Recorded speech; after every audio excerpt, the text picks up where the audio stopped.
चुनाव आचार संहिता। शनिवार को लोकसभा चुनाव 2024 की तारीखों की घोषणा हो गई है। इस घोषणा के साथ ही पूरे देश में चुनाव आचार संहिता को भी लागू कर दिया गया है। यह चुनाव प्रक्रिया खत्म होने तक चलती है। इसमें 7 चरणों में चुनाव होंगे। स्वतंत्र और निष्पक्ष चुनाव कराने के लिए चुनाव आयोग द्वारा बनाए गए नियमों को चुनाव आचार संहिता कहते हैं। चुनाव आचार संहिता की किन किन चीजों पर पाबंदी लग जाती है, आइए इसे समझते हैं। चुनाव आचार संहिता सिर्फ राजनीतिक दलों और उम्मीदवारों पर ही लागू नहीं होती। ये केंद्र सरकार और राज्य सरकार द्वारा सभी संगठनों, समितियों, निगमों, आयोगों जैसे DDL, जल बोर्ड सभी पर लागू होती है। आचार संहिता के अनुसार संगठनों का अपनी उपलब्धियों का विज्ञापन कराने, नई सब्सिडी की घोषणा करना उल्लंघन है। आचार संहिता लागू होते ही सार्वजनिक धन का इस्तेमाल किसी ऐसी योजना में नहीं किया जाना चाहिए जिससे किसी विशेष दल को फायदा पहुंचता हो। सरकारी गाड़ी, सरकारी विमान या सरकारी मशीनरी का इस्तेमाल चुनाव प्रचार में नहीं किया जाना चाहिए। सरकारी वाहन का इस्तेमाल किसी दल या प्रत्याशी के हितों को लाभ पहुंचाने के लिए नहीं किया जाएगा। प्रत्यक्ष या अप्रत्यक्ष रूप से जुड़े हुए सभी अधिकारी, पदाधिकारियों के ट्रांसफर और तैनाती पर पाबंदी होगी। और इलेक्ट्रॉनिक मीडिया में सरकारी खजाने से पार्टी की उपलब्धियों के संबंध में विज्ञापन पर खर्च नहीं किया जाएगा।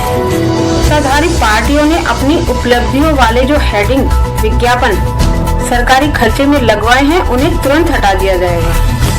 किसी भी पार्टी प्रत्याशी या समर्थकों को रैली या जुलूस निकालने या चुनावी सभा करने के लिए पहले पुलिस से अनुमति लेनी होगी। कोई भी राजनेता दल जाति, धर्म के आधार पर मतदाताओं से वोट नहीं मांग सकता।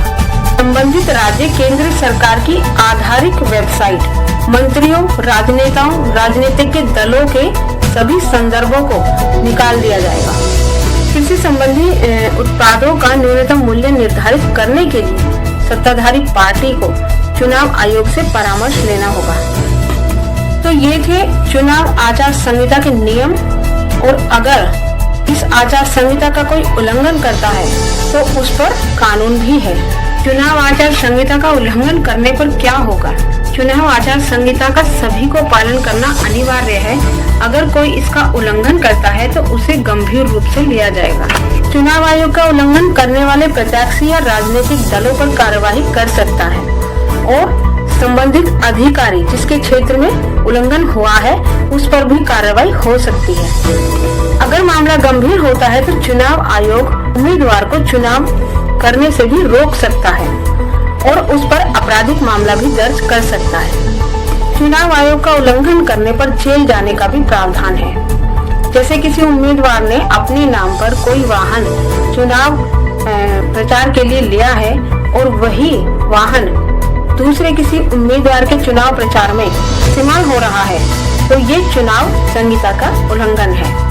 ऐसे मामलों पर भारतीय दंड संहिता की धारा 171 के तहत कार्रवाई की जा सकती है। तो ये थे चुनाव आचार संहिता के नियम और कानून। अब आप बताइए कि अगर आप मेरी वीडियो से सहमत हैं तो प्लीज इस वीडियो को शेयर करें और कमेंट करें और मेरे चैनल को सब्सक्राइब करें।